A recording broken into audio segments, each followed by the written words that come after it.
Parliament ఎన్నికలు సమీపిస్తున్న కొద్దీ బీజేపీ దూకుడు పెంచింది. దక్షిణాదిలో వీలైనన్ని ఎక్కువ స్థానాలు దక్కించుకోవాలని ప్రయత్నిస్తోంది. ప్రాంతీయ పార్టీలు సైతం తమ పట్టును నిలబెట్టుకునేందుకు ప్రయత్నిస్తున్నాయి. పార్లమెంటు ఎన్నికల నేపథ్యంలో తమిళనాట రాజకీయాలు ఆసక్తికర మలుపు తీసుకుంటున్నాయి.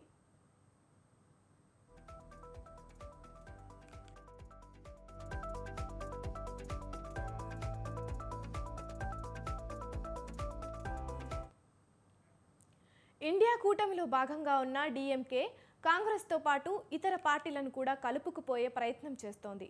రాష్ట్రంలోని మెజార్టీ సీట్లు గెలుచుకోవడమే లక్ష్యంగా పావులు కదుపుతోంది. బీజేపీ పుంజుకుంటుందన్న సంకేతాలు ప్రజల్లోకి వెళ్తుండడంతో ప్రాంతీయ పార్టీల మద్దతు కూడగట్టుకునేందుకు ప్రయత్నాలు ముమ్మరం చేశారు.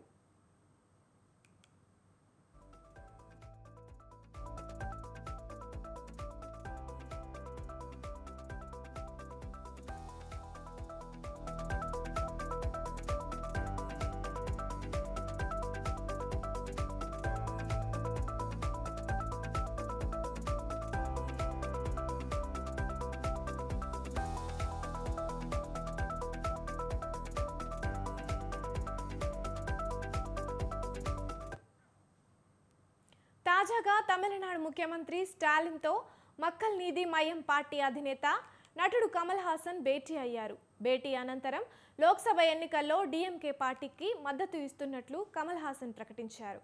ఈ ఎన్నికల్లో తమ పార్టీ పోటీ చేయడం లేదని చెప్పిన కమల్ హాసన్ దేశం కోసం డీఎంకే కాంగ్రెస్తో జట్టు కట్టినట్లు తెలిపారు.